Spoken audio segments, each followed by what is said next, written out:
Admiral Vextar sat in his command chair, staring at the holographic display floating before him. The blue light cast shadows across his grey face as he read through the scout reports one more time. Sol system, they called it. Third planet from the star. The readings were clear. This world had intelligent life, but barely intelligent enough to matter. Nuclear weapons, he muttered, scrolling through the data. They still use nuclear weapons. His second-in-command, a younger officer named Kilvin, nodded from beside him. The humans had split their planet into hundreds of different territories, each with their own governments, their own armies. They fought each other constantly over resources and ideas. It was almost sad, really. The radio transmissions coming from Earth painted an even clearer picture. Music, news broadcasts, entertainment shows, all of it chaotic and disorganized.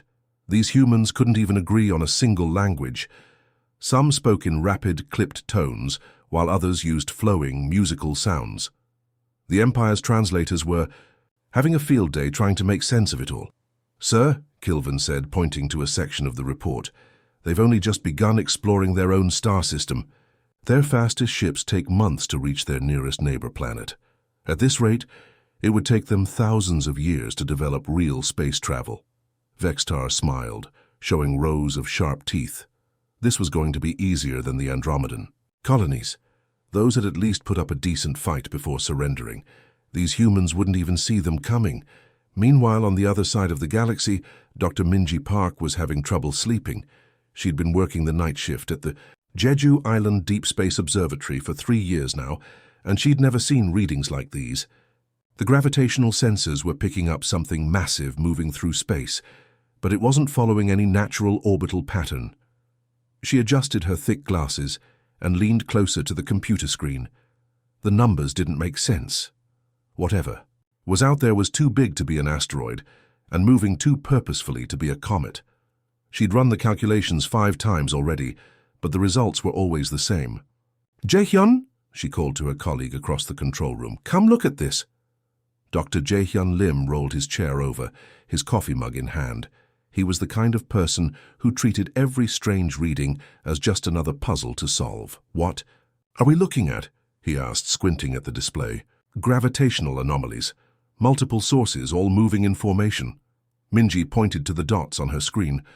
"They're too organized to be natural, but too big to be any kind of spacecraft we know about." Jaehyun took a sip of his coffee and frowned. In his 15 years of monitoring deep space, he'd seen plenty of strange things. Solar flares, rogue planets, even the occasional piece of space debris from old satellites. But this was different. This looked deliberate. "Have you contacted Sol?" he asked. "Not yet. I wanted to be sure first." Minji saved her data and prepared to send it to the National Space Center. She had no idea that her discovery would change everything. High above Earth's atmosphere, hidden behind the shadow of the moon, the first ships of the Zephyrian fleet were already in position. Yel Oth had always loved the quiet of the archives. Deep beneath the crystal spires of Zephyr Prime, surrounded by millions of data cores that hummed softly in the darkness, she felt at peace. As the Empire's chief archive keeper, she'd spent the last 40 years organizing and maintaining the vast collection of knowledge that stretched back over 10,000 years of galactic history. Tonight was different, though. She'd been running routine maintenance on the oldest data cores when her scanner picked up something unusual. A cluster of files marked with symbols she hadn't seen in decades, ancient warning glyphs that predated the modern empire by thousands of years. Her 6-fingered hands moved carefully across the holographic interface as she tried to access the files. The first thing that appeared made her breath catch in her throat. Sol 3, extreme caution advised, species designation, Death World Apex. The text was written in Old Zephyrian, a language so ancient that only a handful of scholars could still read it fluently. Yeloth was one of them. She leaned forward, her large eyes reflecting the pale blue light from the screen. Death World Apex. She'd never seen that classification before. In all her years of cataloging worlds across the galaxy, species were usually marked as either primitive, developing, or advanced. Sometimes they got special designations like hostile or quarantine required, but nothing like this. The next file she opened contained fragments of what looked like survey reports. The dates were so old they were barely readable, but she could make out enough to understand that these were from the Empire's earliest expansion period, back when her people were still learning that other intelligent species existed. Initial: contact with Sol 3 inhabitants unsuccessful, read one fragment. Recommend immediate withdrawal from system. Species exhibits... The rest of the sentence was corrupted beyond repair, but Yeloth could see enough to know that whatever the ancient surveyors had found, it had scared them badly. She tried to open the next file, but a red warning symbol flashed across her screen. Access denied. Imperial Security Protocol 7 Alpha. She'd never seen that classification before. Protocol 7 Alpha was reserved for information so sensitive that even archive keepers weren't supposed to see it. Yeloth sat back in her chair, her mind racing. Someone had deliberately buried this information, not just hidden it, completely, erased most of it from the official records. Only these fragments remained, probably by accident, overlooked during whatever massive cover-up had taken place thousands of years ago. She tried a different approach, searching for any reference to Sol 3 or Death World in the general database. Nothing came up. It was as if someone had gone through the entire archive system and removed every mention of this particular star system and its inhabitants. But why?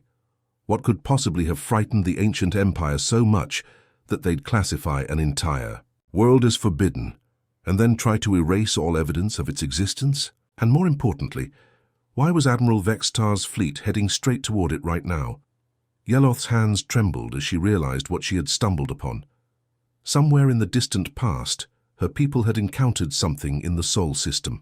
That had terrified them beyond measure. The journey to the Keth Mora research station took Yeloth 3 days through hyperspace. The station orbited a dying red star on the edge of Empire territory, so far from civilization that most people had forgotten it existed.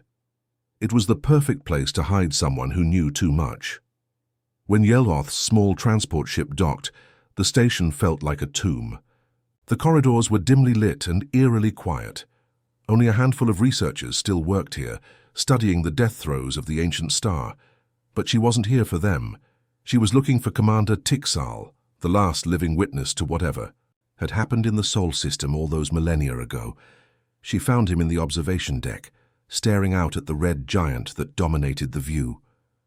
Commander Tixal had once been a proud warrior of the Empire, but now he looked like a broken shell of his former self.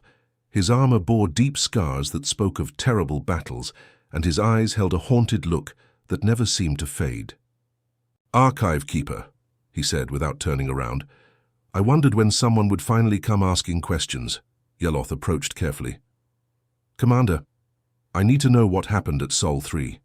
The records have been destroyed, but I found fragments. Something about a failed survey mission." Tixal let out a bitter laugh. "Failed? That's what they called it?" He finally turned to face her, and she could see the deep lines etched into his face by years of nightmares. "We didn't fail, Archive Keeper. We were destroyed, completely and utterly destroyed by creatures we thought were nothing more than primitive animals." He moved slowly toward a chair, his legs stiff with age and old wounds. "I was young then, eager for glory. When the Empire decided to survey the Sol system, I volunteered immediately. The initial reports made it sound like paradise, a beautiful blue world with abundant resources and a single intelligent species that had barely learned to fly." Yeloth sat across from him, her recording device quietly capturing every word. "What were the humans like when you first encountered them?" "Pathetic," Tixal said, his voice filled with regret. "At least, that's what we thought. They had soft skin that could be pierced by the smallest blade. No natural armor, no claws, no venomous fangs. They couldn't survive in extreme temperatures. They needed to breathe constantly, and they were so fragile that a fall from a moderate height could kill them." He paused, staring at his scarred hands. "We studied them for weeks before making contact. They fought amongst themselves constantly, using primitive weapons and crude tactics. Their largest armies numbered in the hundreds of thousands, laughable compared to our millions. We calculated that a single battalion could conquer their entire planet." "What went wrong?" Yeloth asked quietly. Tixal's eyes grew distant. "Everything. The moment we revealed ourselves, something changed. It was like watching a sleeping predator wake up. These soft, weak creatures that we had dismissed suddenly became something else entirely. They didn't just fight back. They adapted. He stood up and began pacing, his voice growing more intense. Within hours, they had analyzed our weapons and found ways to turn them against us. They didn't try to match our technology. They used it better than we did. A human child could look at our most advanced equipment and immediately spot 3 different ways to improve it or weaponize it. But surely your superior numbers. Numbers meant nothing, Tixal interrupted. They turned our own advantages into weaknesses. Our communications network became their spy system. Our automated defenses started targeting us instead of them. They didn't fight like any species we'd ever encountered. They fought like the universe itself had personally offended them. Yeloth's hands shook as she tried to send her urgent message to Admiral Vextar's fleet. Commander Tixal's warnings echoed in her mind. Humans weren't just another primitive species to be conquered. They were something far more dangerous. But every time she tried to transmit her warning, she hit another wall of red tape. Request denied. Insufficient clearance level flashed across her communication screen for the 5th time. The Empire's bureaucracy was designed to prevent panic, but now it was preventing crucial information from reaching the people who needed it most. She tried routing her message through different channels, but each attempt was blocked by security protocols or diverted to administrative assistants who didn't understand the urgency. Finally, she managed to get through to Admiral Vextar's personal communication officer. "Sir," the young officer said dismissively, "the Admiral is busy preparing for the invasion. He doesn't have time for archive reports about ancient folklore." "This isn't folklore," Yeloth pleaded. "I spoke to a survivor. The humans are dangerous. Beyond anything we've encountered before." "Archive Keeper," came Vextar's voice over the comm, clearly annoyed at being interrupted. "I appreciate your concern, but we're dealing with a species that still uses chemical rockets to reach their own moon. Whatever happened thousands of years ago has no bearing on our current situation. We have the most advanced fleet in the galaxy." The transmission cut off, leaving Yeloth staring at a blank screen. She had failed. The invasion would proceed as planned, and thousands of Imperial soldiers would walk into a trap that their own ancestors had barely escaped from. Meanwhile, on Earth, things were moving much faster. General Do-hyun Kim stood in the emergency command center, deep beneath the Pentagon, watching as reports flooded in from around the globe. The gravitational anomalies that Dr. Minji Park had detected were now being confirmed by observatories on every continent. "Sir," reported Lieutenant Colonel Boyoung Cha, "we're getting similar readings from Arecibo, Jodrell Bank, and the Australian arrays. Whatever's out there, it's big and it's moving in formation." General Kim nodded grimly. In his 30 years of military service, he'd prepared for many scenarios: nuclear war, terrorist attacks, natural disasters. But alien invasion had always seemed like science fiction. Now, faced with the reality, he was surprised at how quickly his training kicked in.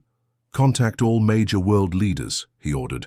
"Full disclosure, we're dealing with something beyond any single nation's capability to handle." Across the Pacific, Dr. Sehun Lee was having the most exciting and terrifying day of his career. As South Korea's leading expert in electromagnetic signatures, he'd been called in to analyze the strange energy patterns the aliens were giving off. What he found made his blood run cold. "Their ships are generating power signatures that dwarf anything we've ever built," he explained to the assembled team of international scientists on the emergency video conference. "But here's the interesting part. The energy distribution patterns suggest they're using technology we actually understand.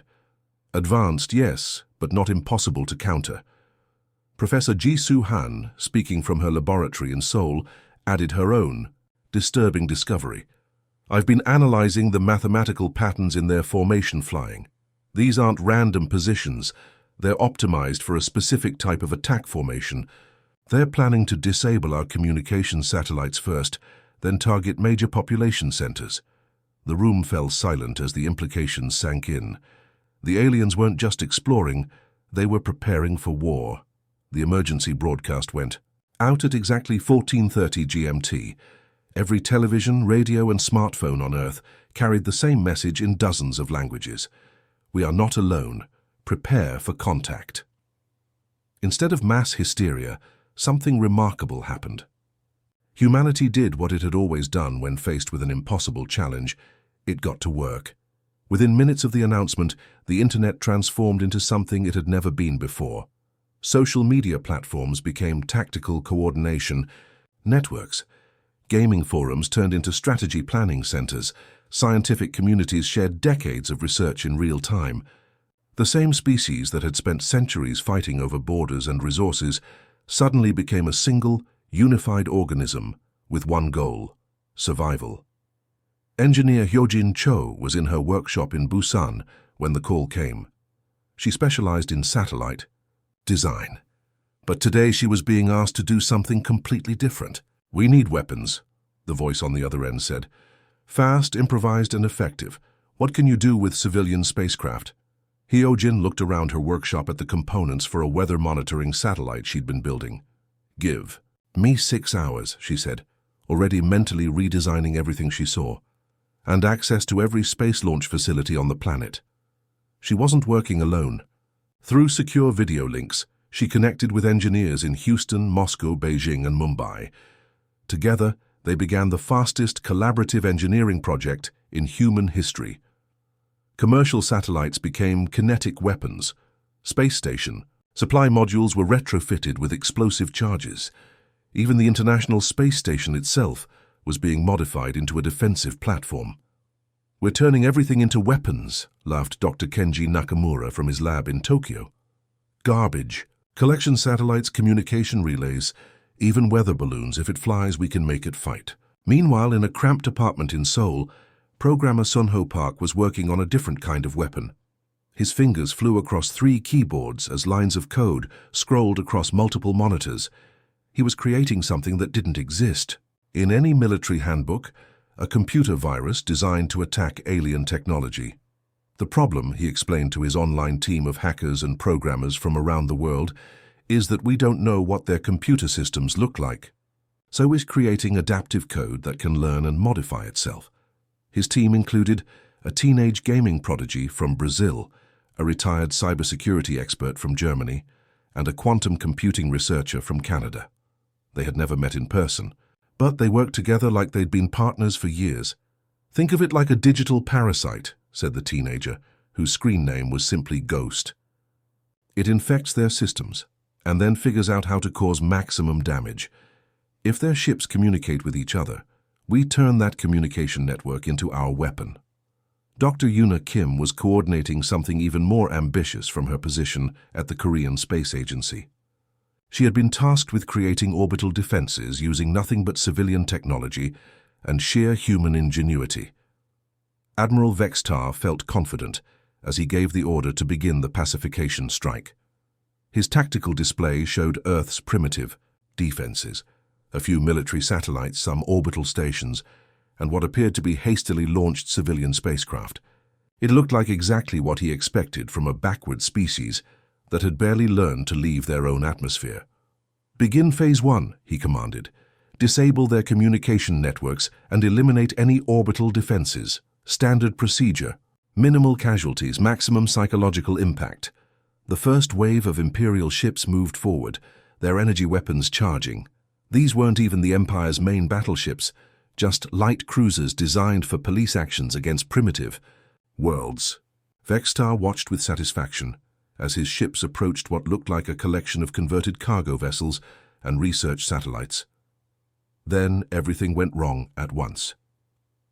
Captain Minho Jiang had been a merchant marine officer just 3 days. Virgo hauling steel containers between Busan and Los Angeles. Now he was commanding the hastily converted freighter New Horizon, loaded with every explosive device the South Korean military could spare. His ship looked like easy prey to the approaching Imperial cruiser, which was exactly what he was. "Counting on. Remember," he told his crew over the intercom, "we're not trying to win a fair fight. We are trying to survive an unfair one." His ship's hull was covered with what looked like civilian cargo containers, but inside each one was a surprise that would have made his grandmother proud. As the Imperial cruiser moved to disable his engines, with a precision energy beam, Minho triggered the first surprise. The cargo containers exploded outward, revealing themselves to be rocket-powered ramming devices, essentially giant bullets fired from his ship like a shotgun. The Imperial ship's shields, designed to deflect energy weapons, barely slowed. Down the physical projectiles. "Direct hit," shouted his navigation officer, Corporal Jihoon Bey. "Their shields are fluctuating." But Minho wasn't done. As the Imperial ship tried to recover, he did something that violated every rule of space combat. He rammed his freighter directly into the enemy vessel. The impact should have destroyed both ships, but the New Horizon had been reinforced with every piece of steel plating they could weld to its hull. Meanwhile, Lieutenant Hana Seo was proving that humans had a gift for turning their enemies' strengths against them. From her position aboard a converted research station, she watched as Imperial ships fired their precision weapons at Earth's improvised defenses. Their targeting systems are too good, she realized, watching the display. They're automatically adjusting for maximum accuracy. A wild idea formed in her mind. What if we made that work for us? She launched a swarm of tiny satellites, each one no bigger than a basketball, built from smartphone components and amateur radio equipment. To the Imperial targeting computers, they looked like debris that could be easily cleared away. But Hana had programmed them to do something unexpected. As the Imperial weapons fired, the small satellites moved into the path of the energy beams, not to block them, but to redirect them. Each satellite contained a small mirror that reflected the alien weapons back toward other Imperial ships. Within minutes, the Empire's own precision targeting system was causing their ships to shoot each other. Commander Jiwon Nam was fighting a different kind of battle entirely. From a bunker deep beneath Seoul, she was launching the cyber attack that programmer Sunho Park had created. But instead of trying to break into the Imperial computer systems, she was doing something much more clever. "We're not trying to hack them," she explained to her team. "We're trying to make them hack themselves. The virus they released was designed to look like normal Imperial communication traffic. But hidden inside the data packets were instructions that caused the alien ship's automated systems to malfunction in creative ways. Navigation computers started giving wrong coordinates. Weapon systems began targeting friendly vessels. Even life support systems started playing Earth's music through the ship's speakers. Admiral Vexitar stared at his tactical display in disbelief. In less than 30 minutes, his simple pacification strike had turned into a chaotic disaster. His ships were colliding with each other, shooting their own allies and somehow broadcasting what sounded like human popular music. "Sir," his tactical officer reported, voice shaking, "we've lost 6 ships and the humans haven't fired a single conventional weapon."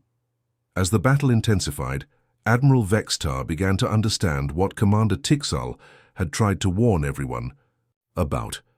These humans didn't fight like any species the Empire had ever encountered. They didn't just adapt to new situations. They seemed to thrive on them. Dr. Somin Bey was a perfect example. Just hours earlier, she had been a nuclear physicist working on clean energy solutions at Case University. Now she was standing in a makeshift laboratory, surrounded by pieces of crashed alien technology, solving problems that should have taken years of research. "Their shields operate on a frequency we've never seen before," she explained to her international team over video link. "But here's the interesting part. They're designed to deflect energy, not physical radiation." She held up a container that made several people on the call step back from their screens. "Is that what I think it is?" asked Dr. Raj Patel from his lab in Mumbai. "Nuclear waste from our old reactors," Somin confirmed with a grin. "Completely harmless to us when properly contained, but their shields can't filter it out. We're basically turning our garbage into their worst nightmare." Within an hour, cargo planes were flying around the world delivering containers of nuclear waste to launch sites. What had been humanity's most dangerous byproduct was now being loaded into rockets and fired at alien ships like the universe's most expensive ammunition. Major Ki-Hyun-oh was having an even stranger day. As a South Korean Special Forces officer, he had trained for urban warfare, counter-terrorism and hostage rescue. He had never expected to be leading a team of soldiers armed with alien technology that they barely understood. "The trick," he explained to his squad as they examined a captured Imperial weapon, "is not to think like a soldier. Think like a child with a new toy. What does this button do? What happens if we connect this wire to that one? His team included Sergeant Young-Ho Park, who had been a video game designer before being drafted, and Corporal Minju Lee, whose hobby was taking apart electronics to see how they worked. Together they turned captured alien equipment into weapons its creators never intended. Their personal shields are amazing, Young-Ho reported, wearing a captured Imperial battlesuit. But watch what happens when I reverse the polarity. He flipped a switch, and suddenly the shield that was supposed to protect him began attracting every piece of metal in the room. Instant electromagnet, perfect for disarming their troops. The most devastating human innovation came from an unexpected source. Jang Jun Kim was a garbage collector from Incheon who had volunteered for the emergency response teams. While everyone else was focused on high-tech solutions, he had a simpler idea. "You know what?" he said, watching an Imperial ship struggle with a swarm of converted satellites. "These aliens are really good at fighting in space, but I bet they've never dealt with plain old Earth problems." His solution was elegantly simple. Using civilian cargo rockets, he began launching containers filled with ordinary Earth materials into the paths of Imperial ships. Sand clogged their air filtration systems. Water froze and expanded in their engine intakes. Even common Earth, bacteria, harmless to humans, wreaked havoc on alien technology that had never evolved to handle it. Admiral Vextar watched his invasion force fall apart piece by piece. His advanced warships were being defeated by garbage trucks, nuclear waste and modified civilian equipment. But what terrified him most was how quickly the humans adapted. Every time his forces tried a new tactic, the humans had a counter-response. Within minutes. When Imperial ships switched to different shield frequencies, human scientists immediately found new ways to penetrate them. When the Empire tried jamming Earth's communications, humans started using everything from amateur radio to reflected laser light to coordinate their attacks. "Sir," his communications officer reported, "the humans are now using our own communication, satellites against us. They've somehow turned our fleet coordination network into their tactical advantage."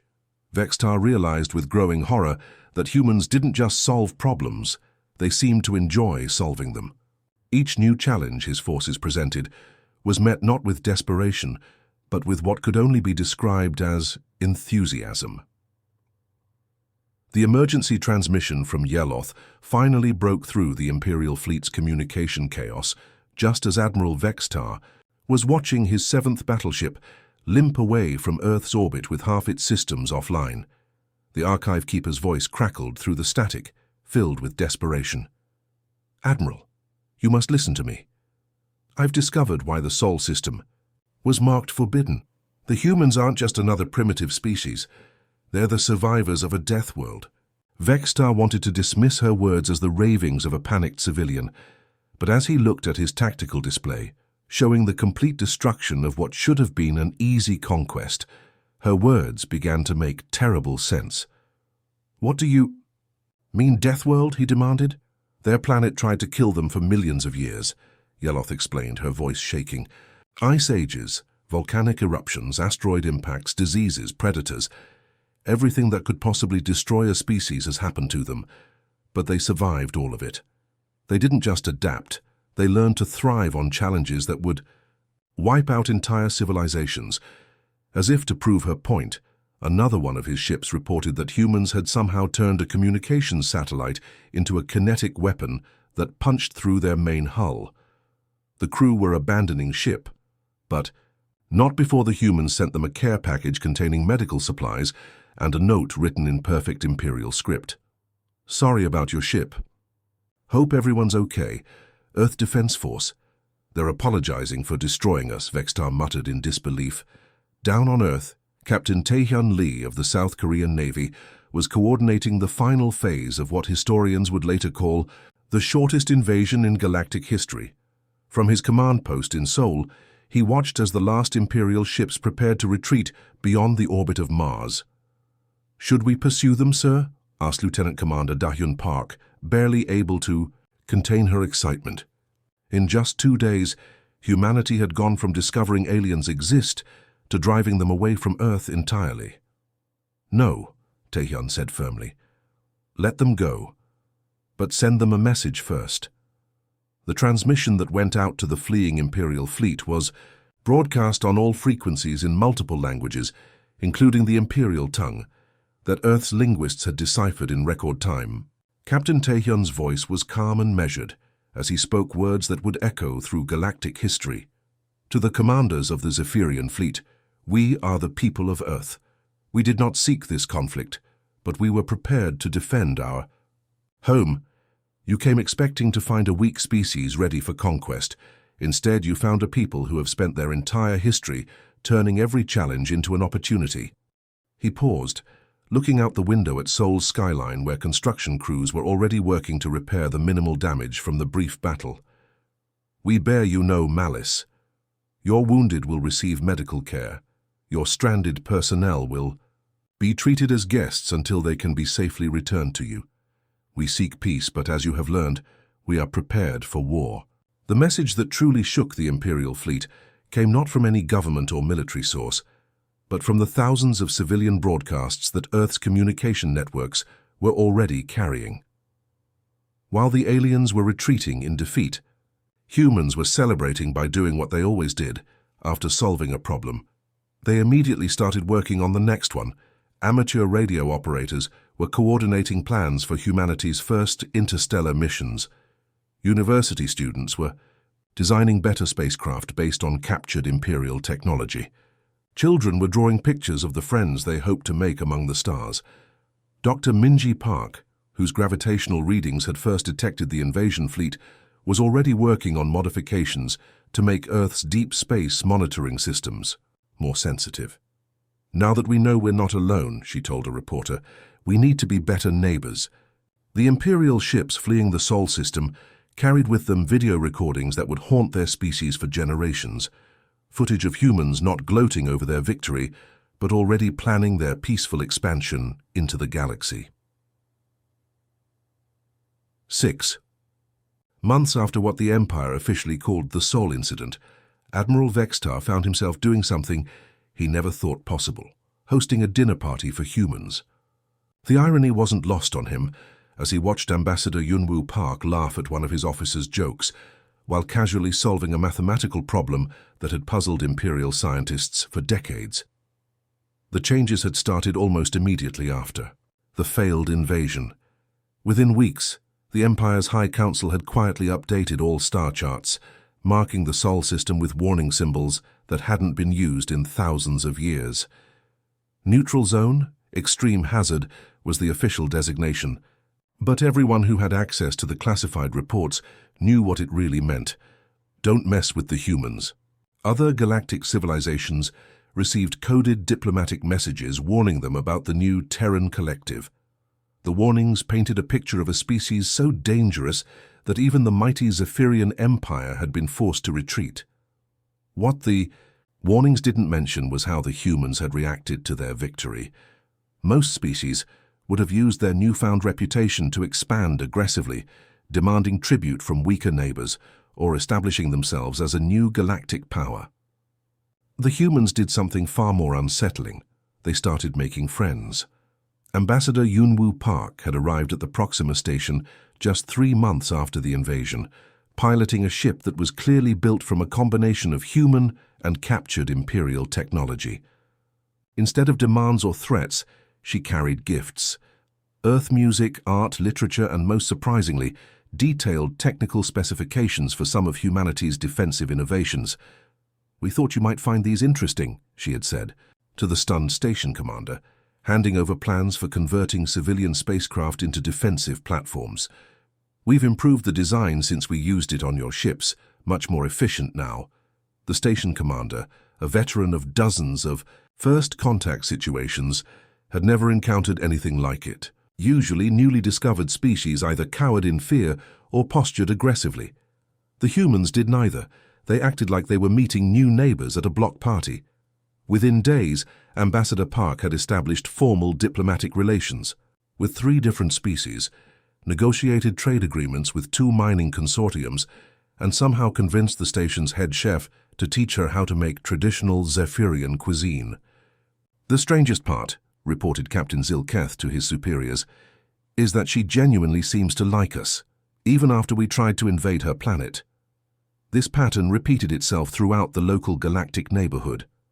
Wherever humans made contact, they brought offers of friendship, trade, and cultural exchange. They seemed genuinely curious about other species, asking endless questions about history, art, and philosophy. They also had an unsettling habit of immediately spotting ways to improve whatever technology they encountered.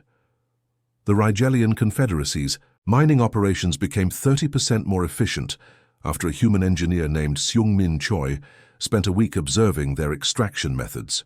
The Andromedan Trade Union's communication networks were revolutionized when programmer Ji-won Song casually mentioned a few improvements to their quantum encryption protocols. Back on Zephyr Prime, archive keeper Yeloth was having the busiest months of her career. The Empire's leadership had finally given her unlimited access to study everything they could learn about humans. What she found both fascinated and terrified her. "They're not conquerors in any traditional sense," she reported to the High Council. "They don't want to rule other species or extract tribute. They want to learn from everyone they meet and share what they know in return. But that might actually be more dangerous than any army." The truth was becoming clear to anyone who paid attention. Humanity's greatest weapon wasn't their ability to turn anything into a tool of war. It was their infectious enthusiasm for solving problems and making connections. They didn't defeat their enemies. They turned them into friends who wanted to help them succeed. Admiral Vextar realized this as he watched Ambassador Park explain to his tactical officers how they could modify their weapons to be more effective, while simultaneously teaching his cultural attaché how to make something called kimchi. How, he wondered aloud, did the species that nearly destroyed my fleet become the best dinner guests I've ever hosted?